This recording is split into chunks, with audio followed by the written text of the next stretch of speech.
Rain hammered against my windshield like the world was reminding me I'd stayed longer than I should. I sat alone in the dim parking garage, the dashboard light flickering softly while my phone lit up with 27 missed calls from work. The irony stung. After 12 years of running operations like a one-woman control center, this was the first time they seemed desperate to reach me, only because I'd finally stopped answering. Name's Elena Brooks, 41, operations manager at Nova Dynamics, Chicago. At least that's what the ID badge claimed. What it didn't mention was that I'd spent years being the unofficial crisis fixer, system restorer, emotional buffer, and the invisible backbone of the entire department. 4 days ago, my boss told me I wasn't leadership material. I can still replay that moment like it's etched in glass. The dry air of the conference room, the sterile reflection of the overhead lights across the table. Nathan Clark, early 50s, sharp suit, good connections, allergic to doing any actual hands, on work, leaned back in his chair like he was granting me mercy. "Elena, you're invaluable, truly," he said smoothly, "but for upper management, we need someone with fresh energy, a modern perspective." Fresh energy, corporate translation, I already picked my favorite. Don't make this messy. Then came the real blow. My nephew, Tyler, will be stepping into the senior operations manager position. Nathan said, "You'll be key in onboarding him. Translation, train the kid who just got the job I've been earning for 12 years. I nodded like a professional. Understood, I said, but something shifted inside me. Not a crack, not a break. Just a quiet slip, like a single gear falling out of rhythm. I walked straight past my team, past the elevators, past the employee of the month wall where my name had been displayed so long it felt permanent, and down into the parking garage, where the rain still sounded like applause for a show no one wanted to see anymore. For 12 years, I'd been the thread holding Nova Dynamics together. Late-night fixes, unlogged patches, departmental fires nobody else could control. And for what? So I could prepare training slides for a 27-year-old who still needed help connecting to the office Wi-Fi. That night, I made a decision that would turn the company upside down. I wasn't going to quit. I wasn't going to blow up, and I definitely wasn't going to beg. I was just going to follow my job description, as written. Word for word. Nova Dynamics had no clue what was coming. When they finally saw what my bare minimum compliance looked like, chaos didn't walk in. It sprinted. Wednesday morning, 9:00 a.m. sharp, Chicago. I walked into the office like someone who had remembered her true title, not the one the company had conditioned me to live by.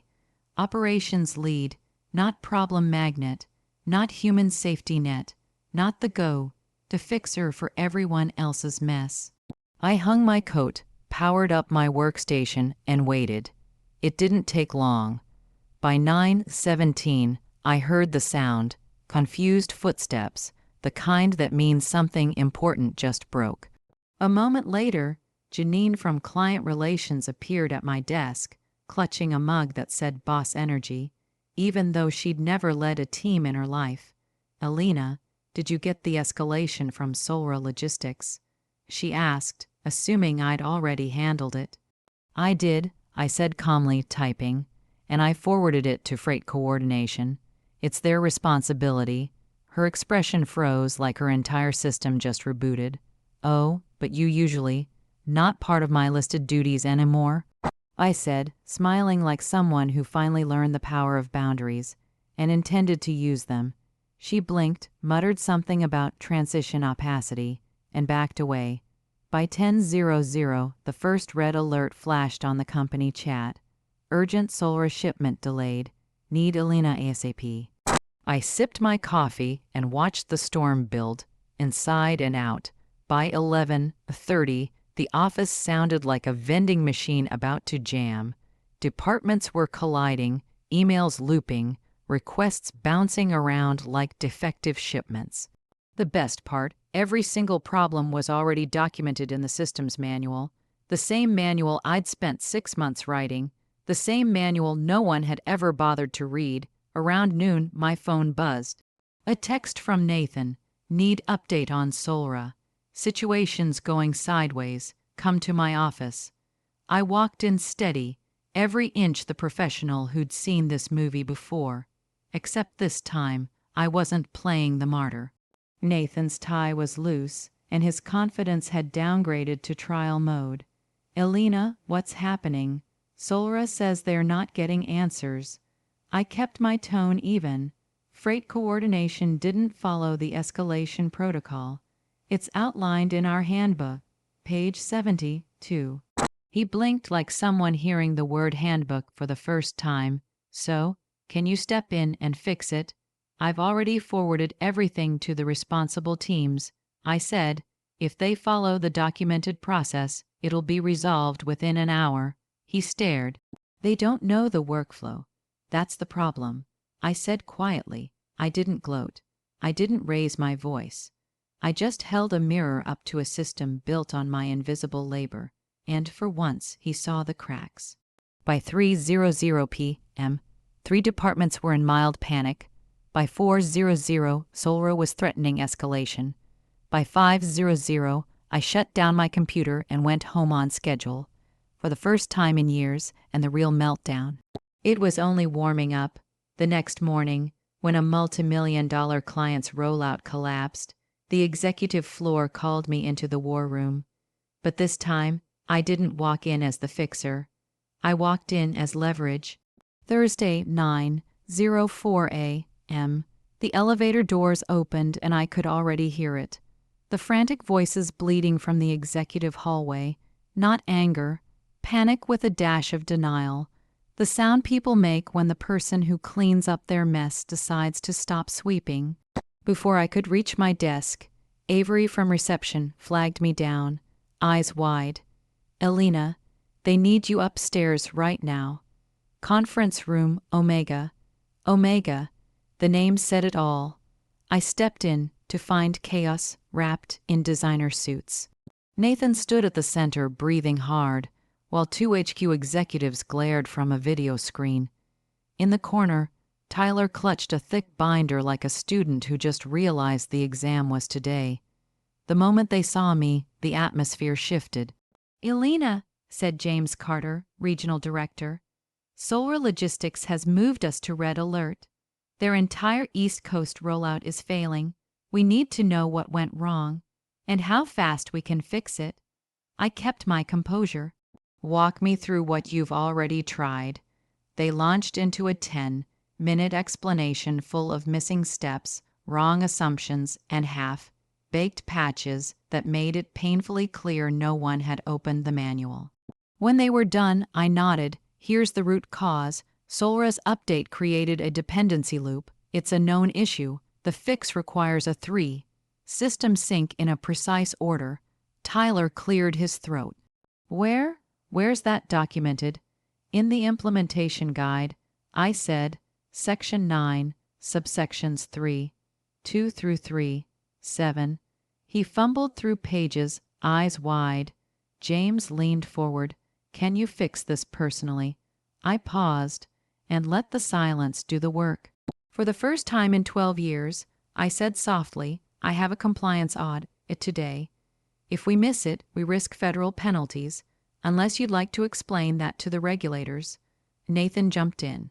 Can we skip the audit? Solra's more important. I met his eyes. Skipping the audit, it endangers every client, not just one.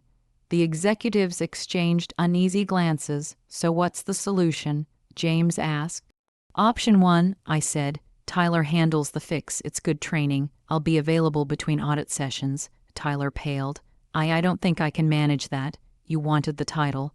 I said gently, this is the job. Option 2. I continued. I take point, but we acknowledge something. This department runs on undocumented reliance on me. That's unsustainable. Silence settled over the room. Heavy, overdue, and real. For the first time, they didn't see me as background machinery. They saw me as the only person who truly understood how Nova Dynamics worked, and I wasn't done changing the balance. When leadership tried to pivot, I didn't bend. I flipped the room with a single line. The air thickened. They waited for my usual answer, the self-sacrificing "don't worry, I'll fix it." The routine they'd come to expect, but 12 years of invisible labor clarifies your priorities. James leaned forward. Elena, we can discuss restructuring later. Let's stabilize Solra first. The classic move. Crisis now, accountability never. I didn't raise my voice. I just said the sentence that shook the room. Before I fix anything, we need to define what my role actually is, and what it should be. Nathan flinched. Tyler looked ready to disappear under the table. The HQ execs froze mid-breath. For 12 years, I'd been the silent engine in the basement, essential but unseen. What they didn't expect was for the engine to stand up and say, "Let's talk horsepower." To his credit, James didn't dodge it. "What do you think your role should be?" I met his eyes, Director of Operations, with full authority to rebuild the department properly, and with the mandate to eliminate this dangerous dependency on one person. Translation: pay me what I'm worth, and give me the power to stop this from happening again. Nathan exhaled sharply. This isn't the time for career negotiations. That's exactly why it is, I said. You've built a system where one person knows how to keep this company from collapsing. That's not leadership.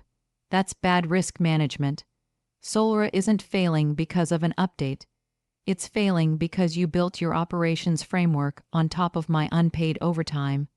Silence, the kind that stretches until it becomes undeniable. Then, quietly, Tyler said, "She's right." He regretted it the second it left his mouth, but it was too late. The truth was out. James turned to the HQ execs on the video feed. "Give us a minute." When they muted themselves for a side conversation, Nathan leaned closer. "You're making this harder than it needs to be." I shook my head. "No, Nathan. For the first time, I'm making this exactly as hard as it should be." The side chat ended. James faced me again. "Elena, your points are valid. We'll need to address them, but Solra needs help today. How do you want to proceed?" I took a steady breath. "Tyler will handle the initial steps using the manual. I'll supervise between my audit sessions. If the process is followed, the system stabilizes by late afternoon." It wasn't a power play, it was structure. Logic, the kind of truth that doesn't need to shout. And for once, everyone in that room finally saw it. When Tyler sat beside me to begin, he said something that caught me completely off guard and changed everything that came next. We moved to my workspace, the quiet corner where I'd spent more of my life than I ever planned to. Tyler followed carefully, like someone approaching something fragile, maybe explosive. I opened the Solroid diagnostic logs and slid the keyboard toward him. "All right," I said. "You start, I'll guide." He hesitated. "Are you sure?" "Tyler, this is your role now. You need to learn the system, not inherit it." He nodded. His hands shook slightly as he opened the digital implementation guide. That was already a good sign. People who want to actually learn don't rely on dusty Thruing binders. "Start with Section 9, subsection 3. 2, I said. "We'll go step by step." He scanned the page, then stopped. "Elena, can I say something before we start?" I looked at him, expecting the usual corporate routine excuses, flattery, ego, but that wasn't what came out. "My aunt, Margaret, told me you basically built this department," he said quietly. "She said you kept it running for years without recognition. I don't want your job handed to me. I don't want to be another clerk who gets a title because of family. I want to earn it." I didn't answer right away. He wasn't lying. His face didn't have the smooth confidence of entitlement. It had the pale honesty of someone afraid of failing in front of everyone. "Then let's make sure you don't," I said finally. He let out a shaky breath, like he'd been underwater. We began the sync procedure slowly, methodically. His instincts weren't perfect, but he learned fast, really fast. He asked smart questions instead of guessing, listened instead of pretending to know. By the third integration checkpoint, he was moving with surprising confidence. "Now run the dependency patch," I said. He typed, paused, then frowned. "This section doesn't match the manual." I leaned over his shoulder, checked the screen, and raised an eyebrow. He was right, the system had updated overnight, shifting a key function, and he'd spotted it before I did. Good catch, I said quietly. Adjust the path, use the new function directory. That'll stabilize the loop. He nodded, executed the fix, and for the first time that week, the dashboard lights turned from red to green. Tyler made the correction. The system flickered once, then every warning light shifted from red to blue. Stable, he stared at the screen like he'd just defused a bomb. That's it, he asked, for now. I said, but you did it. He shook his head. No, you did, no. I corrected. You followed the process. You stayed focused. You paid attention. That's operations. It's not talent, it's discipline. He leaned back, quiet, letting it sink in. And that's when it hit me, not dramatically, just steadily. The kid didn't need a title. He needed guidance. Someone to teach him how to do the job right. Someone who wouldn't let him sink or skip steps. Someone who didn't care about his last name, only his potential. Apparently, that someone was me. But before the thought could settle, the leadership team called me into a private office. What they offered next wasn't a promotion. It was a shift in power, big enough to change the company from its roots. By the time Solra's system stabilized, the entire office felt different, like someone had finally shut off a fire alarm that had been screaming for years.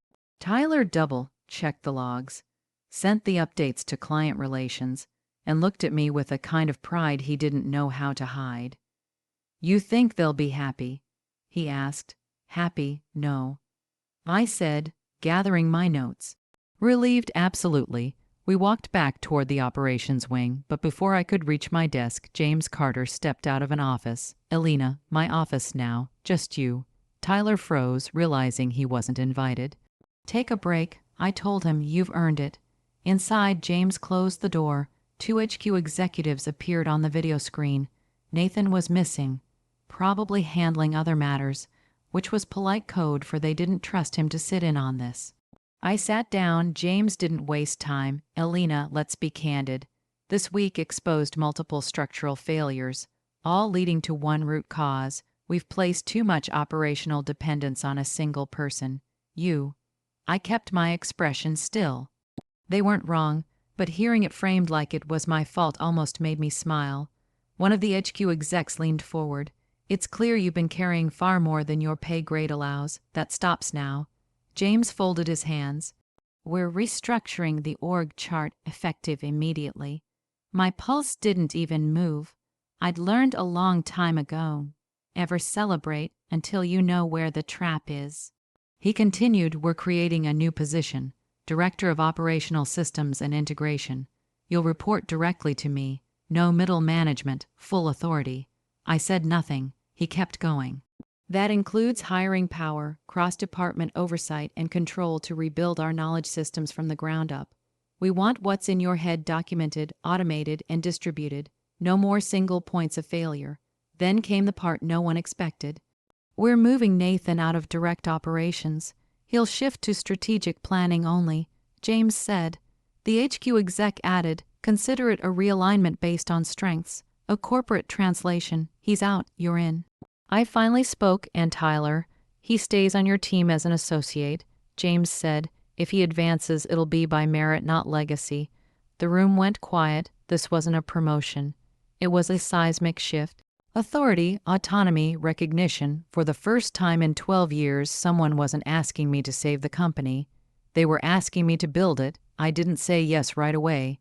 Power isn't something you rush into, it's something you define. So I folded my hands, leaned back slightly, and said the 7 words that made every executive straighten in their chair. "I have conditions, non-negotiable ones." The HQ executives froze. James didn't flinch. "All right," he said evenly. "Let's hear them." And in that moment, they realized something no one at Nova Dynamics had understood until now. I wasn't just changing my role. I was about to change the entire culture of the company. "All right," James said, settling back. "Let's hear them." I took a measured breath. In operations, clarity always wins over noise. First, I said I want full discretion to build a cross-training program across every department connected to operations. No more silos, no more that's not my job. Knowledge redundancy is mandatory. The HQ exec on the left nodded slowly.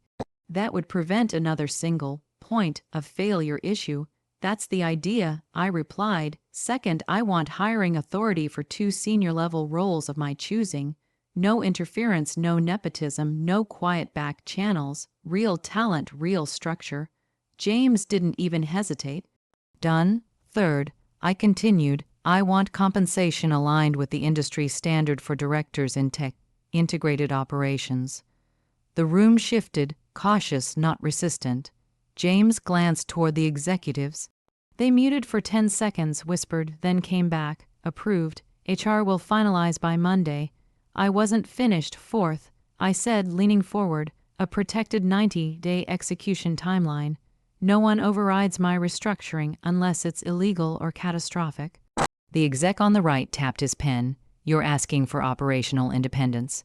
I'm asking for operational integrity. I corrected.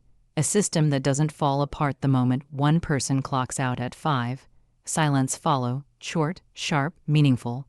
And fifth, I said, the one they didn't see coming, Tyler stays under my supervision, not as a favor, as an investment. If he wants a future here, he earns it through work, not bloodlines.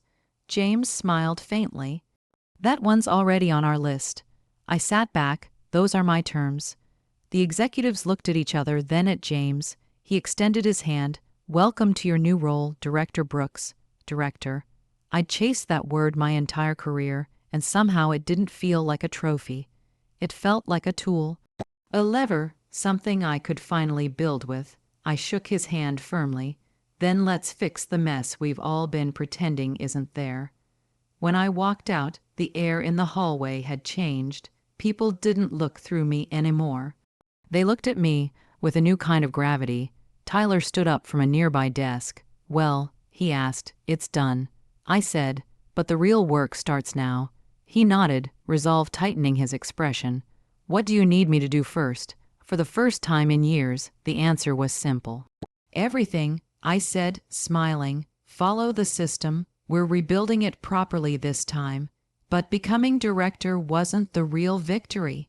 The real win came later, when the same people who'd overlooked me finally understood why this company had survived all these years, and whose shoulders carried it. My first full week as director looked nothing like the fantasy I'd built chasing the title.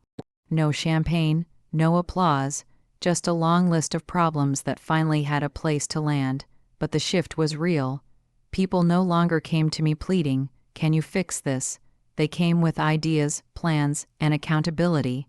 It was as if the whole company took a collective breath and realized they weren't supposed to lean on one person. They were supposed to learn. That Monday, I held our first cross-training session. 40 people showed up. The same employees who never had time filled the room like a team ready for battle. Tyler sat in the front row, notebook open. When our eyes met, he smirked. "Don't worry." He whispered, "I read ahead this time. Progress." By the end of the month, the new framework was taking shape. Departments communicated like partners. Processes flowed without me having to push them, and the manual, the one that collected dust for years, was now required reading for every new hire. For once, the system wasn't surviving because of me. It was surviving because of what I built. About 6 weeks later, I shut down my computer at 6:15 p.m. Not midnight, not exhaustion, a normal human hour. As I walked out, Tyler jogged up beside me. "Hey, Elena," he called. "You ever regret not doing this sooner?" I thought of the years spent in silence, the late nights, the weekends, the invisible loyalty that felt more like fatigue than pride. "No," I said finally. I needed to see how deep the cracks went before I could fix them. He nodded. "You know, you changed everything around here." I smiled. "No, Tyler. I just stopped hiding how much everything depended on me." On my way out, Lewis, the janitor who'd watched me drag myself through a decade of 2A, finishes, gave me a nod, heading home early. he asked, half amused. Getting used to it, I said. He grinned. About time? He was right. It was about time.